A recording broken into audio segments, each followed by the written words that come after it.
ربنا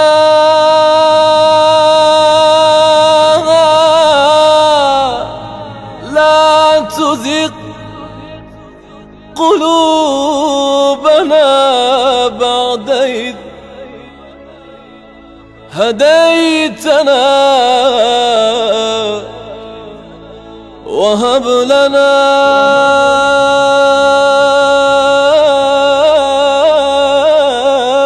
من لدنك رحمة إنك أنت الوهاب. لا حول ولا قوة إلا بالله العلي العظيم. أعوذ بالله من الشيطان اللعين الرجيم. بسم الله الرحمن الرحيم. الحمد لله والصلاة والسلام على رسول الله وعلى آله آل الله لا سيما بقية الله ولعنة الله على أعدائهم عاد الله من يومنا هذا إلى لقاء الله. أما بعد فقد قال الله في كتاب حكيم. بسم الله الرحمن الرحيم. يا أيها الذين آمنوا أنفقوا مما رزقناكم من قبل أن يأتي يوم لا بيع فيه ولا خلة ولا شفاعة والكافرون هم الظالمون. اللهم صل على محمد وآل محمد. عزیز محترم، یہ سلسلہ جاری ہے سورہ بقرہ کا. آج میں نے جو آیت پڑھنے کا شرف حاصل کرا وہ 254ویں آیت تھی. ایمان لانے والوں، اس دن کے پہلے جو مال ہم نے تم کو دیا وہ خرچ کر لو، جس دن نہ تو کوئی سوداگری ہوگی، نہ کوئی دوستی کام آئے گی، نہ کوئی تمہارا شفیع ہوگا، اور جو کافر ہیں وہی لوگ ظالم ہیں. اللہ سبحانہ تعالیٰ نے اس آیت میں ارشاد فرمایا کہ یہ آیت خصوصاً مال خرچ کرنے کے بارے میں آیت ہے. اللہ تعالیٰ نے اس میں خرچ کا کہا ہے کہ اس دن سے پہلے خرچ کر لو جس دن نہ تو کوئی سوداگری کام آئے گی، خرید و فروخت، نہ کوئی دوستی کام آئے گی، نہ شفاعت کام آئے گی، جو مال ہم نے دیا. کیونکہ میزان میں صرف ایک ہی بات آقا نے فرمائی ہے میزان میں کہ در حقیقت میں جو کنجوس ہے وہ ایک طرح کا کافر ہوتا ہے. جی ہاں، وہ خود پہ بھی ظلم کرتا ہے کیونکہ مال خرچ نہ کر کے خود کی روشنی ضائع کرتا ہے، اور کمیونٹی پہ الگ ظلم کرتا ہے نہ دے کے. تو در حقیقت یہ ظلم ہے، کیونکہ جو مال ہم نے دیا کیا انفقوا مما رزقنا، جو ہم نے تم کو دیا، یہ مال اللہ کا دیا ہوا ہے. مما رزقناکم، سبحان اللہ، جو اللہ نے دیا وہ خرچ کرو. ایک درود پڑھو، اللہم صلی علی محمد و آل محمد. اب اس کے بعد آیت الکرسی کی شروعات ہے. آیت الکرسی کے جو فضائل بیان کیے گئے ہیں، مولا متقیان فرماتے ہیں کہ اللہم صلی علی محمد و آل محمد، کوئی میری رات نہیں گئی جب میں نے آیت الکرسی نہ پڑھی ہو. ابو ذر نے پیغمبر صلی اللہ علیہ وسلم سے پوچھا کہ یا رسول اللہ قرآن کی سب سے عظیم آیت کون سی ہے؟ کہا کہ آیت الکرسی. رسول اللہ نے فرمایا کہ قرآن کی جو پیک ہے وہ آیت الکرسی ہے.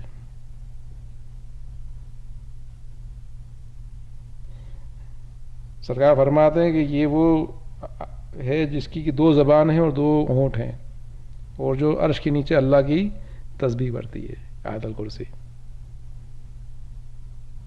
5ویں امام کا ارشاد ہے کہ یہ آیت الکرسی دنیا کی 1000 بلاؤں کو دور کرتی ہے، اس میں پہلی بلا غریبی، اور آخرت کی 1000 بلاؤں کو دور کرتی ہے، اس میں پہلی بلا قبر کا عذاب. یہ آیت الکرسی کا درجہ ہے. اللہ لا الہ الا ہو، اللہ جس کے سوا کوئی معبود نہیں. اللہ بنا ہے اللہ سے، اللہ جس کی عبادت کی جائے. اللہ وہ اللہ کا نام ہے جس کے اندر کے سارے صفات کی کمال جمع ہے. لا الہ الا اللہ، جس کے سوا کوئی معبود نہیں. هو الحی القیوم، جو زندہ بھی ہے اور سب کو سنبھالے ہوئے بھی ہے. زندہ کیسے ہے؟ وہ زندہ ایسے ہے کہ ہماری جو زندگی ہے یہ جھوٹی زندگی ہے، کیونکہ اس کے بعد موت ہے، اس کے بعد ہماری حقیقی زندگی شروع ہوتی ہے. وہ جو حقیقی زندگی ہے وہ بھی اللہ چاہے تو اس کو چھین لے. تو در حقیقت حقیقی زندگی سے خدا بندہ کریم کی ہے کہ وہ ہر ایک کو زندگی دیتا ہے، وہ ایسا زندہ ہے جو ہر ایک کو زندگی دیتا ہے. والقیوم وہ سب کو سنبھالے ہوئے، وہ قیوم ایسا ہے کہ وہ سب کو سنبھالے ہوئے ہے. آل سسٹیننگ جو اس کا انگلش میں ہے ترجمہ، سب کو سنبھالے ہوئے، ہر ایک کا نگہبان ہے. وہ ہر چیز جو کائنات میں جو کر رہی ہے، جو بھی امور ہو رہے ہیں، وہ سب کو دیکھنے والا ہے. اگر اس کی ذات کی وجہ سے یہ پوری کائنات سنبھلی ہوئی ہے. یہ اس کے قیوم کے معنی ہے، جس کو کہ نہ اونگ آتی نہ نیند. اللہ نہ اونگ لیتا ہے نہ سوتا ہے. لہو ما فی السماوات ما فی الارض، جو کچھ آسمان زمین میں سب اسی کا ہے، پوری کائنات اسی کی ہے. جو کچھ ہمارے پاس ہے اس کا دی ہوئی بھیک ہے، جب چاہے ہم سے لے لے. ہمارا بدن، اسی لیے ہمارا بدن ہمارا نہیں ہے. قیامت دن ہمارے بدن ہمارے خلاف گواہی دیں گے. یہ اللہ کی ملکیت ہے ہمارا بدن. یہ اعضاء ہمارے خلاف گواہی دینے والے ہیں. لہو ما فی السماوات ما فی الارض من ذا الذی یشفع عنده الا باذنہ، کون ہے جو اس کی اجازت کے بغیر اس سے کسی کی شفاعت کر سکے. من ذا الذی یشفع عنده الا باذنہ، کون ہے اس کی اجازت کے بغیر اس سے کسی کی شفاعت کر سکے. جتنے شفیع ہیں سب اس کی اجازت لے کے شفا کریں گے. شفاعت ایک ہی ایسی چیز ہے جو اللہ نے ایک طرح کا ایک وسیلہ بنایا ہے. یہ اللہ کے حکم سے ہی شفاعت ہوئی ہے. وہ جس کے لیے چاہے گا اور جس سے چاہے گا کروا دے گا. یہ اس کی رحمت کا منبع ہے. یہ شفیع جو ہیں اس کی رحمت کے منبع ہیں. وہ اس کی حکم سے شفاعت کرتے ہیں. شفاعت کس چیز کی کرتے ہیں؟ تاکہ ہم پر فضل اللہ کا ہو اور عذاب دور ہو. یہ شفاعت ہوتی ہے، وہ بھی اللہ کے حکم سے. یعلم ما بین ایدیہم وما خلفہم ولا یحیط بشیء من علمہ الا بما شاء. جو کچھ ان کے آگے ہے، جو کچھ ان کے پیچھے، خدا اس کو جانتا ہے، اور وہ اس کے علم پر کسی طرح سے دسترس حاصل نہیں کرتے، احاطہ نہیں کرتے، مگر جو کچھ وہ چاہتا ہے. مگر وہ جو کچھ چاہتا ہے، الا ما شاء، مگر وہ جو کچھ چاہتا ہے. یہ جو شفیع ہیں، یہ جو اس کے اولیاء اللہ ہیں، اور جو اس کے فرشتے ہیں، ان کے جو آگے ہو رہا ہے خدا اس کو بھی جانتا ہے، اور جو ان کے پیچھے ہو رہا ہے خدا وہ بھی جانتا ہے. آگے کیا ہو رہا ہے، آگے جو ان کے سامنے ہو چکا ہے وہ جانتا ہے، یہ شفیع عزت دار. اور جو ان کے پیچھے جو بعد میں ان کے ساتھ ہونے والا ہے وہ بھی خدا جانتا ہے. اور وہ اس کے علم پر کسی طرح کی احاطہ نہیں کر سکتے. ولا یحیط بشیء من علمہ، وہ جو اس کے عزت دار بنتے ہیں اس کے علم پہ کچھ احاطہ نہیں کر سکتے. ولا یحیط بشیء من علمہ الا بما شاء، مگر جتنا چاہتا ہے بتا دیتا ہے. وہ جو عزت دار جو ہیں اس کے، وہ اولیاء اللہ ہے، وہ بھی اس کے علم پہ کوئی احاطہ نہیں کر، ہاں جتنا چاہتا ہے بتا دیتا ہے. وسیع کرسی السماوات والارض ولا یعودہ حفظہما وہو العلی العظیم. اس کی کرسی یعنی اس کی سلطنت، اس کا علم آسمان زمین سب پر حاوی ہے، اور اس کی حفاظت اس کو نہیں تھکاتی ہے، اور وہ عالی شان اور بزرگ ہے. اللہ سبحانہ تعالیٰ نے فرمایا کہ جو اس کی، اب اس میں کرسی کیا ہے؟ چھٹے امام فرماتے ہیں، ایک درود پڑھ دیں. آسمان زمین کرسی کے مقابلے میں اسی طریقے سے ہے کہ ایک انگشتری ایک ریگستان میں ہو، اور کرسی عرش کے مقابلے میں اسی طریقے سے ہے کہ ایک انگشتری ایک بڑے ریگستان میں ہو. تو کرسی کے مقابلے میں پورے زمین آسمان ایک انگوٹھی کی طرح ہے، اور عرش کے مقابلے میں کرسی ایک انگشتری کی طرح ہے.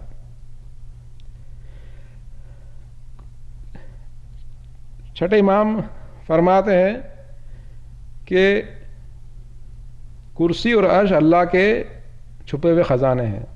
دو دروازے ہیں، اللہ کے دو دروازے ہیں، کرسی اور عرش. اس میں جو عرش ہے وہ تو بالکل چھپا ہوا دروازہ ہے. کرسی کا جو دروازہ ہے تھوڑا سا ظاہر ہوتا ہے. کرسی کے دروازے سے کیا آتا ہے؟ کرسی کے دروازے سے اللہ کے سارے حکم جو ہوتے ہیں، جو کہ اس کی خلقت ہوتی ہے، وہ ظاہر ہوتی ہے. یہ اس کی کرسی ہے جو اس کے حکم ہے، جو اس کی سلطنت ہے، جو اس کا علم ہے. عرش کیا ہے؟ عرش اللہ کا وہ خزانہ ہے. وہ عرش وہ ہے جہاں پر کہ کسی کی پہنچ نہیں ہے. عرش پر اللہ کا جو چھپا ہوا علم ہے، جو ظاہر نہیں ہوا ہے، اللہ کے جو کہ ہر چیز کا اس نے جو ایک اندازہ کر رکھا ہے، جو اللہ کی مرضی ہے، جو اللہ چاہتا ہے، جو اللہ کے راز ہیں، وہ سب اس میں ہے. عرش میں وہ عرش ہے. وسیع کرسی السماوات والارض ولا یعود حفظهما وهو العلی العظیم. لا اکراہ فی الدین، دین میں کوئی زبردستی نہیں ہے. ہدایت صاف طور سے گمراہی سے الگ ہو چکی ہے. کیوں دین میں زبردستی نہیں ہے؟ کیونکہ ہدایت صاف طور سے گمراہی سے ظاہر ہو چکی ہے. جب ظاہر ہو چکی تو کہیں زبردستی ہے. تفسیر میں ہے کہ ایک رسول کے صحابی تھے ابو حسین، تو ان کے 2 بیٹوں پر کرسچن مرچنٹس کا کچھ اثر ہونا شروع ہو گیا تھا، کرسچینٹی کا اثر ہونا شروع ہو گیا. تو رسول اللہ کے پاس وہ پریشان ہوتے ہوئے آئے اور کہنے لگے کہ یا رسول اکرم، یہ حالت تو بڑی خراب ہو رہی ہے، آپ کسی طرح سے میرے بچوں کو دین اسلام میں واپس لے کے آئیں. تو یہ آیت کا نزول ہوا تھا، لا اکراہ فی الدین قد تبین الرشد من الغی. رشد کس کو کہتے ہیں؟ سچے راستے کی طرف آنا، صحیح راستے کی طرف آنا. غی کس کو کہتے ہیں؟ پوری گمراہی. ایک درود پڑھ دیں، اللہم صلی علی محمد وعلی. فمن یکفر بالطاغوت ویؤمن باللہ، تو جو کوئی طاغوت سے انکار کرے. طاغوت کیا ہے؟ فمن یکفر بالطاغوت، طاغوت کہتے ہیں سرکشوں کو. اس کا ترجمہ ہے ریبل، سرکش. اس میں کون کون آتا ہے؟ بت آتے ہیں، اور بت آتے ہیں، سرکش آتے ہیں، یہ سب آتے ہیں، جنوں میں سے اور شیطانوں میں سے، سب میں سے. فمن یکفر بالطاغوت، جس نے طاغوت کا انکار کیا، ویؤمن باللہ، اور جو خدا پر ایمان لایا، فقد استمسک بالعروۃ الوثقی، تو بے شک اس نے مضبوط دستہ پکڑا. دستہ کہیں ترجمہ دستے کا ہے، کہیں رسی کا ہے. تو بے شک اس نے مضبوط دستہ پکڑا جو کہ کبھی ٹوٹنے کا نہیں. واللہ سمیع علیم، خدا سننے والا اور جاننے والا ہے.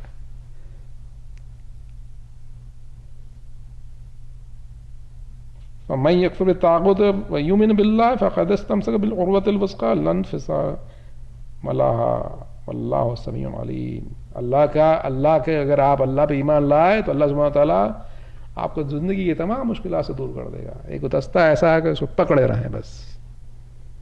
اللہ پہ ایمان لانا، یہ جو دنیا میں جو طاغوت جو ہیں، طاغوت جو کھینچتے ہیں چو طرف سے، انسانوں میں سے طاغوت ہیں سرکش، چو طرف سرکش پھیلے ہوئے ہیں. اس کی بھی وقت نہیں ان طاغوتوں کے بارے میں زیادہ بات کرنے کا، لیکن یہ سب تکلیف دینے والا طاغوت اندھیروں کو طرف لے کے جاتے ہیں. اللہ سبحانہ وتعالیٰ فرماتا ہے تو ان سے دور رہنے کا طریقہ، اور اللہ پہ ایمان لایا تو ایسی رسی جو کبھی ٹوٹنے کی نہیں. یہ رسی ایسی ہے، نہ اس زندگی میں ٹوٹے گی، نہ برزخ میں ٹوٹے گی، نہ قیامت میں ٹوٹے گی، جو کہ کبھی نہ ٹوٹنے کی ہے. واللہ سمیع علیم، اللہ نے اس میں سمیع علیم کہا ہے. یہ جو ہم ایمان لائیں گے، ہم یہ جو ایمان ہے وہ یومن باللہ، یہ ایمان کسی کو دکھانے کا ایمان نہیں ہے، دل کا ایمان ہے جو اللہ جانتا ہے ہمارا. اللہ نے سمیع علیم کہا ہے کہ یہ تم ایمان لاؤ گے مجھ پہ، یہ دل میں تمہارے چھپا ہوا ایمان ہے، دنیا کو دکھانے کی ضرورت نہیں، میں جانتا ہوں. تو اللہ سمیع علیم. اللہ ولی الذین آمنوا یخرجهم من الظلمات الی النور والذین کفروا اولیاءہم الطاغوت یخرجونہم من النور الی الظلمات اولئک اصحاب النار هم فیہا خالدون. اللہ سرپرست ہے مومنوں کا، اور ان کو وہ اندھیروں سے نور کی طرف لے کے جاتا ہے. اور جو طاغوت ہیں والذین کفروا، اور جو وہ کافر ہیں، ان کا سرپرست طاغوت ہے، سرکش ہیں، جو ان کو روشنی سے اندھیروں کی طرف لے کے جاتے ہیں. اولئک اصحاب النار، یہی لوگ اہل دوزخ ہیں، ہم فیہا خالدون، جس میں وہ ہمیشہ رہیں گے. تو اس کے اندر اللہ مومنوں کی سرپرستی کرتا ہے اور ان کو اندھیروں سے نور کی طرف لے کے جاتا ہے، اندھیروں سے نور کی طرف لے کے جاتا ہے اس طریقے سے. اور جو کافر ہیں ان کے سرپرست طاغوت ہے جو ان کو روشنی سے اندھیروں کی طرف لے کے جاتے ہیں. اب یہ کیا ہے روشنی اندھیرا کیا ہے؟ روشنی ہے ایمان. ایمان کو روشنی کہا گیا ہے. خدا کی رحمت جو ایمان ہے اس کو روشنی کہا گیا ہے, اور کفر کو اللہ نے اندھیرا بتایا ہے. تو جب بچہ پیدا ہوتا ہے تو اس کے اندر ایک عام روشنی ہوتی ہے جو کہ فطری دین اسلام کی فطرت پہ پیدا ہوتا ہے. اس میں ایک عام روشنی ہوتی ہے, خاص روشنی نہیں آ پاتی اس میں, لیکن اس میں اندھیرے بھی ہوتے ہیں, کیونکہ روشنی کا ہے کہ اس کو دین اسلام کی فطرت پہ پیدا ہوا ہے. اندھیرے کیا اس کے پاس؟ ابھی ایمان نہیں لے کے آیا, نہ اس نے عمل صالح کرے, تو دونوں میں بچہ پیدا ہوتا ہے. اب اگر وہ مومن ہو گیا, تو ایمان بھی لائے گا اور عمل صالح بھی کرے گا, تو وہ ایک عام نور سے خاص نور کی طرف چلا جائے گا.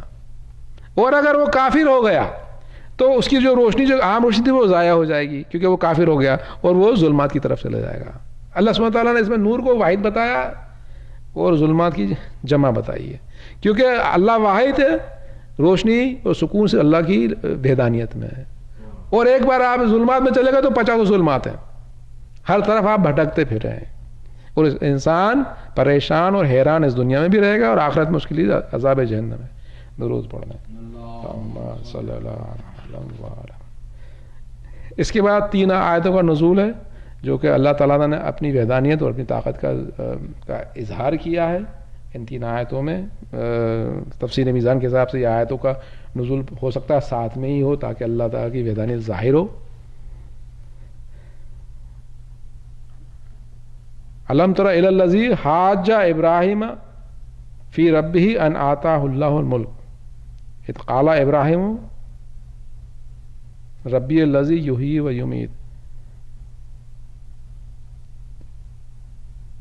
قال انا احیی و امیت قال ابراہیم فإن اللہ یأتی بالشمس من المشرق فأتی بها من المغرب فبہت الذی کفر واللہ لا یہدی قوم الظالمین. بھلا تم نے اس شخص کو نہیں دیکھا جس کو کہ خدا نے حکومت دی تھی اور اس کے بلبوتے پر وہ ابراہیم سے جھگڑنے لگا. ابراہیم نے کہا میرا پروردگار مارتا اور جلاتا ہے, یحیی و یمیت, جلاتا اور مارتا ہے اور یحیی جلاتا اور مارتا ہے. اس نے کہا کہ میں بھی جلاتا اور مارتا ہوں. تو ابراہیم نے فرمایا کہ میرا پروردگار آفتاب کو مشرق سے نکالتا ہے, آپ مغرب سے نکال دیجئے. یہ سن کر کافر ہکا بکا رہ گیا, خدا ظالموں کو ہدایت نہیں دیتا. یہ اس کا ترجمہ درود پڑھ دیں. اللہم صلی علی محمد و آل محمد.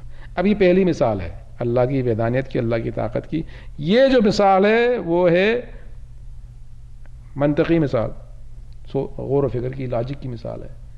2 آگے اور مثالیں آئیں گی, ایک کے اندر بتایا جائے گا کہ اس کی قدرت کیسی ہوتی ہے, اور تیسری آگے کی جو مثال ہے وہ اس میں بتایا جائے گا کہ قدرت اس کی کیسی دکھائی جاتی ہے, اور اس کا کاز اور ایفیکٹ بھی بتایا جاتا ہے کس وجہ سے ہوا, جو ٹوٹل مثال ہے وہ. تو یہ منطقی مثال ہے. اس کے اندر اللہ تعالیٰ نے نمرود کا نام تک نہیں لیا ہے. اللہ تعالیٰ نے جان بوجھ کے نمرود کا نام نہیں لیا تاکہ اس کو اللہ نے ہیج بتایا ہے. اللہ نے نمرود کو اتنا ہیج بتایا کہ اس کا ذکر تک نہیں کیا اللہ سبحانہ تعالیٰ نے. کیا اللہ تعالیٰ نے کیا فرمایا, کیا تم نے اس شخص کو نہیں دیکھا کہ اس وجہ سے کہ اس کو میں نے سلطنت دی تھی, ابراہیم سے اس کے پروردگار کے بارے میں جھگڑنے لگا. مطلب کہ اللہ تعالیٰ نے کہا کہ میں نے اس کو سلطنت دی تھی, اس وجہ سے ابراہیم علیہ السلام سے ان کے خود کے پروردگار کے بارے میں جھگڑنے لگا. تو ابراہیم علیہ السلام نے کہا کہ میرا پروردگار تو وہ ہے جو جلاتا اور مارتا ہے. تو اس نے کہا کہ جلا تو مار میں بھی سکتا ہوں. اب اس میں کوئی غور و فکر کی باتیں ہیں. میزان نے کہا گیا کہ جو یہ نمرود تھا نا, یہ خود کو خدا تو کہتا تھا, لیکن دوسرے بھی سے بہت سے خدا تھے. سورج کو بھی خدا بولتا تھا, چاند کو بھی خدا کہتا تھا. یہ لوگ پرستش بھی کرتے تھے, لیکن اللہ سبحانہ تعالیٰ کو سپریم خدا بھی مانگتے تھے یہ لوگ. وہ بھی تھا, ہندو میں بھی صحیح ہے, ایشور سپریم خدا. تو اس کو منع نہیں کر لگے میں بھی خدا ہوں.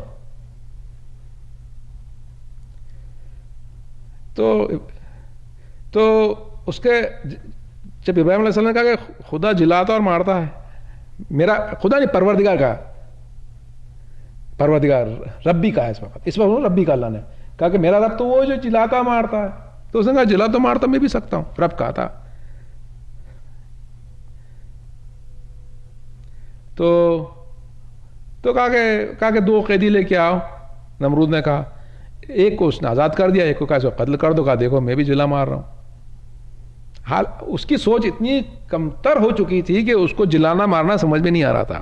اس کا غرور اتنا تھا، اس کے درباری بھی اس کمتر سوچ میں تھے کہ جو بات حضرت ابراہیم کر رہے ہیں وہ حق ہے کہ جلاتا مارتا خدا، لیکن اس طریقے سے اس کو میٹافورکلی لے لیا، مطلب سمبولک لے لیا کہ نہیں نہیں یہ بھی صحیح ہے، یہ بھی صحیح ہے، دکھانے کو کہ ہم اپنی لاجک کو جیسا چاہیں گے، منطق کو چاہیں گے جیسا بنا لیں گے. تو پھر حضرت ابراہیم نے پکڑا. قالا ابراہیم فإن اللہ، اب رب نہیں کہا اس بار، کہا پھر اللہ کہا فإن اللہ یأتی بالشمس من المشرق فأتی بها من المغرب فبہت الذین کفروا واللہ لا یہدی القوم الظالمین. تو پھر اب رب نہیں کہا، اب کہا میرا پروردگار، کیونکہ پہلے رب کہا تھا تو یہ بھی کہا میں بھی رب بن گیا تھا. پہلے رب کہا تھا کہ میں بھی رب بن گیا، اب کہا نا فإن اللہ، کہ نہیں خدا آفتاب کو مشرق سے آپ مغرب سے لا دیجیے.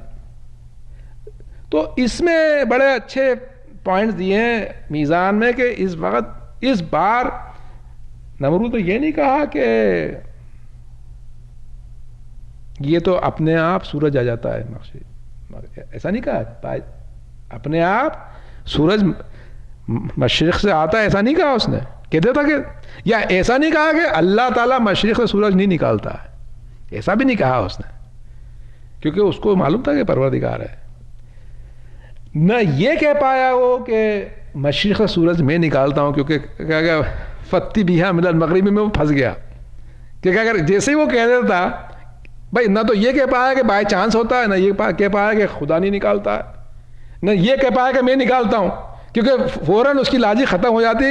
فتی بیہا من المغربی، وہ نہیں کر پایا. یہ سن کے کافر حیران رہ گیا. وہ خدا ظالم کو ہدایت نہیں دیتا. ظلم اگر طبیعت میں ہے تو ہدایت نہیں ہوگی. سرکش ہو جائیں گے، ظلم طبیعت میں ہوگا تو ہدایت نہیں ہوگی. درود پڑھ دیں. اللہم صلی علی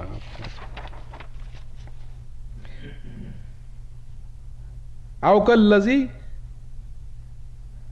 کالذی مر علی قریۃ وہی خاویۃ علی عروشها. او کالذی مر علی قریۃ وہی خاویۃ علی عروشها قال ان یحیی ھذہ اللہ بعد موتها. یہاں پر رک جائیں گے ابھی کیونکہ آیت لمبی ہے. اب اس کا ترجمہ پہلے سن لیں آپ. او کالذی، یا اسی طرح سے ایک شخص کا اتفاق گزر ایک بستی کی طرف ہوا. قال ان یحیی ھذہ اللہ بعد موتها.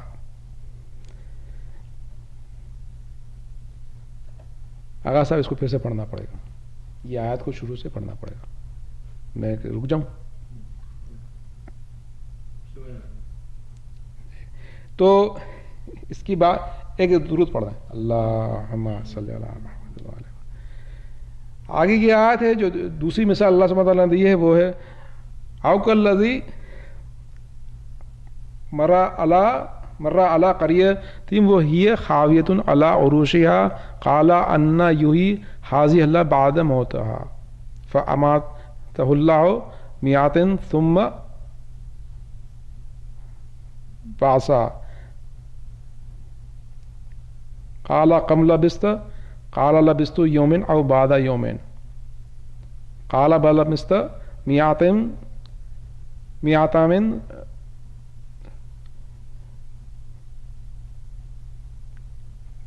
فانظر الى طعامك وشرابك لم يتسنى وانظر الى حمارك لنجعلك آیات للناس وانظر الى العظام کیف ننشزها ثم نکسوها لحما فلما تبینہ قال اعلم ان اللہ علی کل شیء قدیر. اللہم صلی علی محمد وعلی محمد. یہ بڑی لمبی آیت ہے، اس کو دھیرے دھیرے ٹکڑوں میں پڑھیں گے انشاءاللہ. پہلی بار پڑھ دی میں نے. او کالذی، اسی طرح ایک شخص کا جب ایک بستی کی طرف گزر ہوا جو کہ اپنی چھتوں پر گری پڑی تھی، تو اس نے کہا کہ خدا اس کو کیوں کر زندہ کرے گا.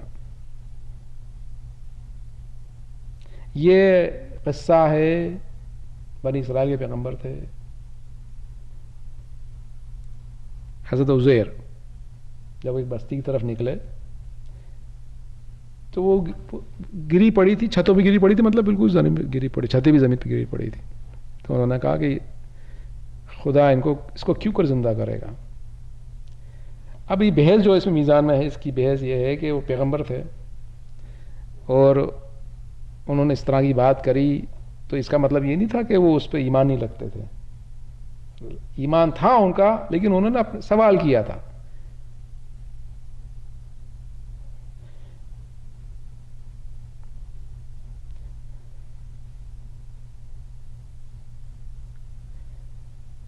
تو خدا نے ان کو 100 برس تک مردہ رکھا، یعنی خدا نے، ترجمہ یہ ہے، آگے ترجمہ پڑھ رہا ہوں. تو خدا نے ان کو 100 برس تک مردہ رکھا، پھر اس کے بعد ان کو اٹھا دیا اور کہا کہ تم کتنی مدت تک پڑے رہے ہو. تو کہنے لگے 1 دن یا اس سے کم. خدا نے فرمایا کہ نہیں، بلکہ تم 100 برس تک پڑے رہے ہو، اور اپنے کھانے پینے کی چیزوں دیکھو، وہ ذرا سی بھی اپسی نہیں ہے، اور اپنے گدھے کی طرف دیکھو تاکہ ہم تم کو لوگوں کے لیے اپنی آیت بنائیں، اور تم ہڈیوں کو دیکھو کس طریقے سے ہم جوڑے دیتے ہیں اور اس پہ گوشت پوشت چڑھائے دیتے ہیں. جب اس کو اس باتیں ظاہر ہوئیں تو کہنے لگا کہ میں جانتا ہوں کہ خدا بے شک ہر چیز پر قادر ہے. یہ ترجمہ ہے، اس کا ترجمہ ہے. تو یہ قصہ مشہور قصہ ہے جس کے اندر جب حضرت عزیر گئے تھے تو بستی مردہ تھی، تو کہنے لگے اللہ تعالیٰ کیسے، یہ نہیں کہ ایمان نہیں تھا ایمان، لیکن سوال آیا تو خدا نے ان کی روح قبض کر لی، 100 برس تک مردہ رکھا، پھر اللہ نے ان کو جلا دیا. تو ان کے ساتھ ان کا وہ بھی تھا، گدھا بھی تھا، کھانا پینا بھی تھا. تو اللہ نے ان کو زندہ کرا. تو پوچھا کتنے دن تم پڑے رہے اس طریقے سے؟ کہا کہ 1 دن یا اس سے کم. قیامت بھی اسی طرح کی ہوگی نا. اللہ بتا رہا، قیامت بتا رہا اللہ اس آیت میں کہ قیامت دن کیسے کھڑے ہونا ہے. تو کہا کتنے دن کتنے عرصے پڑے رہے ہو؟ تو کہا کہ 1 دن یا اس سے کم. کہا کہ نہیں 100 برس پڑے رہے. اس طرح احساس تک نہیں ہوا. پھر کہا کہ اپنے گدھے کو دیکھو، وانظر الی حمارک. اب یہی کہا کہ تم نے گدھے کو دیکھو، یہ نہیں کہا، اللہ نے گدھے کا قصہ پورا نہیں بتایا کہ گدھا بھی مرا تھا یا نہیں، ایسا نہیں کہا. گدھے کو بھی دیکھو، یہ قرآن کی بیوٹی ہے. پوری ڈیٹیل بات گدھے کی نہیں بتائی اللہ. وانظر الی حمارک، اور کہا کہ تم گدھے کو بھی دیکھو. وہ مر چکا تھا، اس کی ہڈیاں بھی پوچھی نا، ہڈیاں پڑی ہوئی.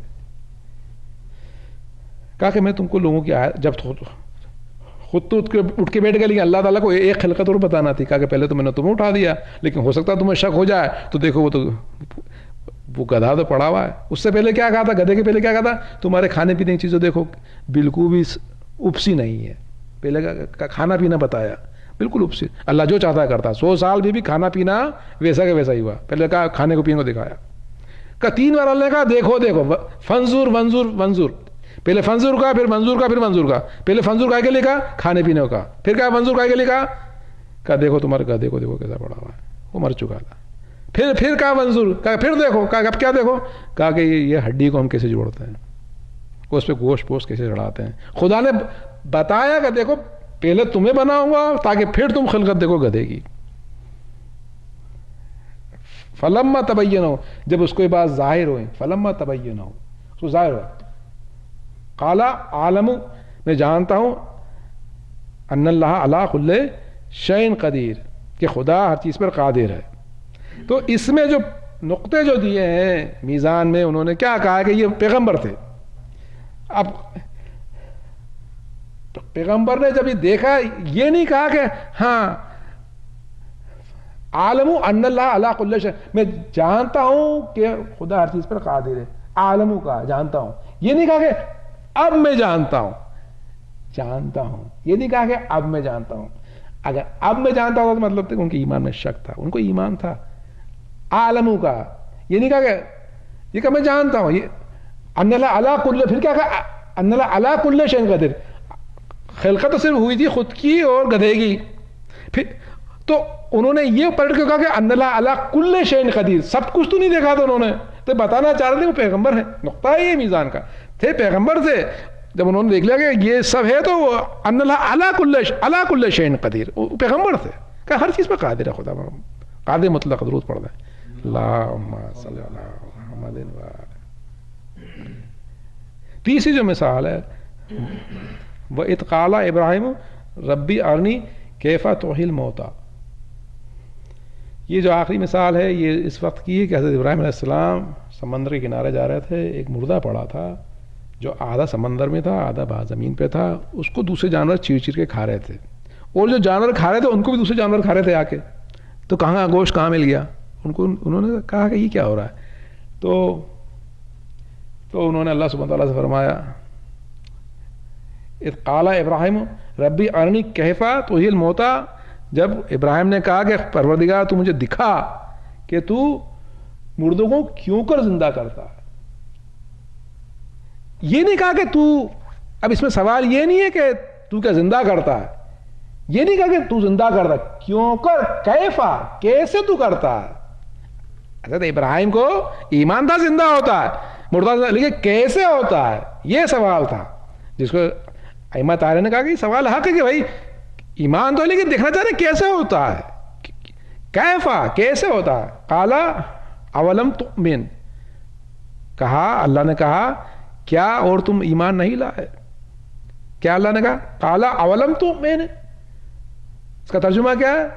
کہا کیا اور تم ایمان نہیں لائے. اور تم، یہ میزان پڑھ رہا ہوں میں، اور تم ایمان نہیں لائے. اگر یہ کہتا تھا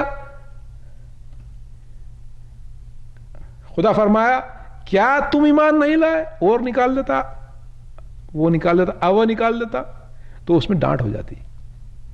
اس میں ابراہیم علیہ السلام پہ ڈانٹ ہو جاتی. اللہ تعالیٰ نے ڈانٹا نہیں ان کو. انہوں نے کہا تمہارا سوال درست ہے، کیا اور تم ایمان نہیں، اور کہہ کے بات کو ٹھنڈی کری اللہ سبحانہ تعالیٰ نے.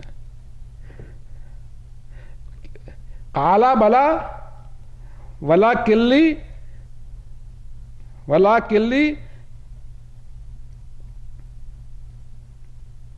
یتما ان قلبی. قالا بلا ولا کلی یتما ان قلبی. کہا یقیناً، کیا کہا؟ یقیناً، مگر یہ کہ میرا دل اطمینان پا جائے.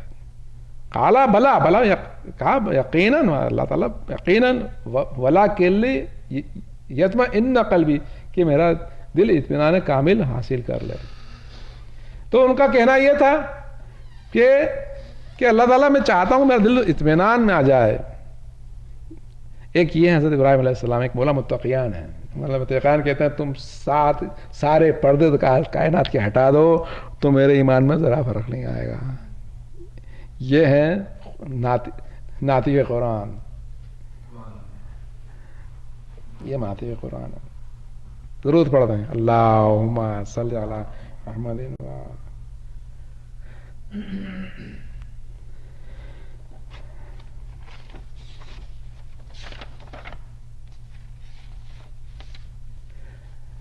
قال فخذ أربعة من الطير فصرهن إليك. ایک بار درود پڑھ، درود پڑھ اللہم صلی علی محمد. اس کو پھر سے ریکارڈ کر دینا. آگے سلسلہ جاری ہے. قال فخذ أربعة من الطير فصرهن إليك ثم اجعل على كل جبل منهن جزوا ثم ادعوهن يأتينك سعيا واعلموا أن الله عزيز حكيم. اللهم صل على محمد. آخر صاحب اس کو ایک بار پڑھنا پڑے گا. تو جب حضرت ابراہیم نے یہ فرمایا کہ اللہ سبحانہ تعالیٰ یقیناً میں ایمان لایا ہوں لیکن میں چاہتا ہوں کہ اطمینان کامل حاصل کروں، تو اللہ سبحانہ تعالیٰ نے کہا قال فخذ اربۃ من الطیر، یعنی کہ اللہ تعالیٰ نے فرمایا کہ تم 4 پرندے لاؤ، ثم سرہن الیک، پھر ان کے ٹکڑے ٹکڑے کروا دو، ثم جعل اللہ کل جبل منہن جزءا، پھر اس کا ایک ایک ٹکڑا ہر ایک پہاڑ پر رکھ دو، ثم دعوہن، پھر ان کو تم بلاؤ، یاتین کا سایہ، تو تمہارے طرف دوڑے چلے آئیں گے، وعلم ان اللہ عزیز حکیم، جان لو کہ خدا زبردست اور حکمت والا ہے، اس کا ترجمہ ہے۔ یہ اس کی تفسیر بڑی خوبصورت ہے میزان کے اندر۔ یہ جو معصوم کا ارشاد ہے کہ اللہ سبحانہ تعالیٰ نے حضرت ابراہیم کے دل پہ یہ الہام کیا تھا کہ میں اپنے دوست کو کہ دعا یہ قبول کروں گا کہ وہ دعا مانگے کہ اللہ تعالیٰ میں مردے کو زندہ کر دے تو میں اس کے ذریعے مردے کو زندہ کرواؤں گا۔ تو حضرت ابراہیم کو سمجھ میں آیا کہ میں ان کا دوست ہوں، تو اللہ سبحانہ تعالیٰ سے انہوں نے یہ سوال کیا تھا۔ جب یہ سوال کیا تھا تو اللہ سبحانہ تعالیٰ نے کیا کہا کہ تم 4 پرندے میں منگواؤ۔ اللہ تعالیٰ نے سارا کام حضرت ابراہیم سے کروایا، کیونکہ کہا کیسے کرتا ہے کیفا، تو اللہ نے خود کروایا حضرت ابراہیم سے، کہا کہ قال فخذ اربۃ من الطیر، کہا کہ 4 پرندے تم لے کے آؤ، ثم سرہن الیک، پھر ان کے ٹکڑے ٹکڑے کر دو۔ اس میں 4 میں کیا کہا تھے الگ تفاسیریں، مرغی بھی تھی، کوا بھی تھا، اور مرغی، کوا اور کبوتر، اس طریقے سے 4 جانور تھے، الگ الگ تفاسیر میں الگ الگ جانوروں کے نام ہیں، ان کو ٹکڑے ٹکڑے کرا دیا، کہا کہ ان کے ٹکڑے کر دو، اور وہاں 10 پہاڑ تھے، تفاسیر میں 10 پہاڑ کی چوٹیوں پہ ایک ایک پرندے کا ایک ایک ٹکڑا رکھ دیا۔ پھر اللہ نے کہا کہ ابراہیم اب تم ان کو بلاؤ، تو وہ تمہاری طرف دوڑے چلے آئیں گے۔ تو اللہ تعالیٰ نے یہ حکم حضرت ابراہیم کو دیا کہ تم بلاؤ۔ اللہ تعالیٰ نے اپنے دوست کو یہ طاقت دی، چونکہ حضرت ابراہیم نے خود پوچھا تھا اللہ تعالیٰ تو کیسے زندہ کرے گا، تو اللہ تعالیٰ نے اپنے دوست کو حضرت ابراہیم کو وہ طاقت دی کہ تم بلاؤ، ثم دعوہن، تم بلاؤ ان کو۔ تو حضرت ابراہیم کے حکم کو اللہ تعالیٰ نے اپنا حکم بتایا، وہ مردے کو، تو حضرت ابراہیم کے حکم پہ دوڑے چلے آئے۔ تو پھر کیا کہا، پھر اب آیت بدل گئی، وَعَلَمْ أَنَّ اللَّهَ عَزِيزٌ حَكِيمٌ۔ یہاں پر اب یہ حضرت ابراہیم نے نہیں کہا کہ ان اللہ علی کل شیء قدیر، نہیں کہا، کیونکہ وہ قدرت نہیں دیکھنا چاہ رہے تھے، وہ کہا وَعَلَمْ أَنَّ اللَّهَ عَزِيزٌ حَكِيمٌ، کہا کہ بے شک میں جانتا ہوں کہ خدا زبردست اور حکمت والا ہے۔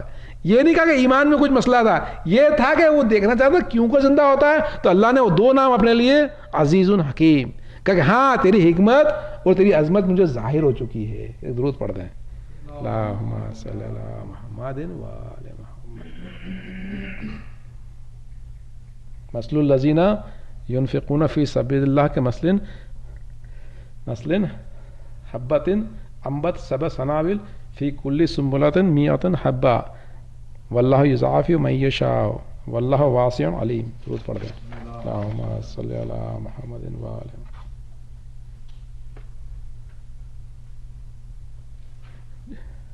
جو لوگ خدا کی راہ میں مال خرچ کرتے ہیں، ان کے مال کی مثال اس دانے کی سی ہے جس میں سے 7 بالیاں ہوں، اس میں سے ہر بالی میں سے 100 دانے ہو گئے ہیں۔ خدا جس کے مال کو چاہتا ہے بڑھاتا ہے، اور خدا بڑا کشائش والا اور جاننے والا ہے۔ یہ مال کے اوپر آیت ہے، مال خرچ کرنے کے اوپر، کہ جب آپ مال خرچ کرتے ہیں تو آپ اپنی آخرت کا بھلا نہیں کرتے بلکہ پوری کمیونٹی کا بھلا کر دیتے ہیں۔ اس میں جو 700 گنا بتایا ہے، اس میں تفاسیر میں یہ ہے کہ اس کے جو فائدے ہیں پوری کمیونٹی کو ہوتے ہیں، آپ کوئی نہیں ہوتے، پوری کمیونٹی کو فائدے ہوتے ہیں، اس لیے مال خرچ کریں۔ الذین ينفقون الذين ينفقون اموالهم في سبيل الله ثم لا يتبعوا ما انفقوا منا ولا اذلهم اجرهم عند ربهم ولا خوف علیہم ولا هم يحزنون. جو لوگ خدا کی راہ میں مال خرچ کرتے ہیں پھر اس مال کا نہ تو کسی پہ احسان جتاتے ہیں نہ ایذا دیتے ہیں، ان کا صلہ ان کے پروردگار پاس تیار ہے، ان کو نہ کچھ خوف ہوگا نہ غم ہوگا. اللہ تعالیٰ نے بتایا کہ مال خرچ کیسے کرو، پہلے تو کہا خرچ کرو، کہا کیسے خرچ کرو، نہ تو احسان جتاؤ نہ کسی کو ایذا دو جب خرچ کرو. اگر ایسا کرو گے تو اللہ تعالیٰ کے یہاں اجر تیار ہے. حدیثوں میں ہے کہ اللہ تعالیٰ اس شخص کو جنت میں نہ گھسنے دے گا جو کہ احسان جتاتا ہے. جی ہاں، قول معروف و مغفرت خیر من صدقۃ یتبعها اذی واللہ غنی حلیم. یہ آخری آیت ہے. اللہم صلی اللہ علیہ وسلم. نرم بات کہنا اور درگزر کرنا اس خیرات سے بہتر ہے جس کے دینے کے بعد ایذا دی جائے. اور خدا بے پرواہ اور بردبار ہے. یہ آخری آیت ہے. اللہ سبحانہ تعالیٰ نے کہا کہ اگر تم نے کسی کو خیرات دی ہے، اس کا دل دکھایا ہے، اس سے بہتر ہی تھا کہ تم اس سے نرم بات کہہ دیتے، اور اگر تم سے سائل مانگنے میں کچھ بدتمیزی کر رہا تھا تو آپ اس کو معاف کر دیتے. اگر وہ اس خیرات سے بہتر تھی کہ تم اس کو دینے کے بعد احسان جتاؤ. کیونکہ مٹیریل ورلڈ تو چھوٹا دنیا ہے نا، اسپریچل ورلڈ بڑی دنیا ہے نا. آپ نے اس کا دل دکھا دیا، مطلب آپ کے تو پیغمبر صلی اللہ علیہ وسلم کا ارشاد ہے کہ جب کوئی سائل تم سے مانگے تو اس سے جب مانگ رہا تو اس سے بیچ میں نہ ٹوکو، اس کو بات پوری کرنے دو اور اس کو دھیان سے سنتے رہو، اور جو کچھ تمہارے پاس ہے اس کو دے دو، اور جب جائے تو تم سے ناراض ہو کے نہیں جائے، کیونکہ تم کو نہیں معلوم کہ ہو سکتا ہے کوئی فرشتہ اللہ نے بھیجا ہو تمہارے پاس تمہاری آزمائش کے لیے. رسول اکرم کی حدیث ہے. اللہ تمہارا چاہتا ہے کہ آپ میں وہی آئے جو اللہ تعالیٰ کے نام ہے، بے پرواہ اور بردبار. اللہ تعالیٰ نے کہا نا واللہ غنی حلیم. بے پرواہ رہو، مطلب کہ اگر آپ نے کسی دے دیا تو آپ بے پرواہ رہو اس سے، آپ اس کو احسان نہ جتاؤ، اور حلیم رہو. اگر وہ آپ سے کوئی برا بھلا کہہ کے جائے تو آپ حلم دکھائیں. یہ مومن کی نشانی ہے. آج بی بی ختیجہ کی وفات ہے، ہم ان کو یاد کریں گے کہ انہوں نے جس طرح سے مال خرچ کرا اسلام کے لیے کسی نے خرچ نہ کرا. ان کا مال تھا اور اسی مال کی وجہ سے اسلام پرورش کرا. ہائے ہائے ان کا بیٹا حسین، ہائے ہائے حسین جس نے سب کچھ دے دیا. حسین نے سب کچھ دے دیا، سارا مال خرچ کر دیا، ساری قربانیاں دے دی. صرف ایک سوال کرا تھا امام حسین نے، وہ بھی اصغر کے لیے، کہ ہائے ایک سوال ہے کہ میرا بچہ پیاسا ہے، کوئی پانی دے دے. ارے میرا بچہ پیاسا ہے. قرآن کہتا کوئی سائل مانگے تو اس کا دل نہ دکھانا، اس کو ایذا نہ دینا. ہائے حرملا نے دل دکھایا، بچے کو شہید کرا، امام کا دل دکھایا، رسول اکرم کا دل دکھایا.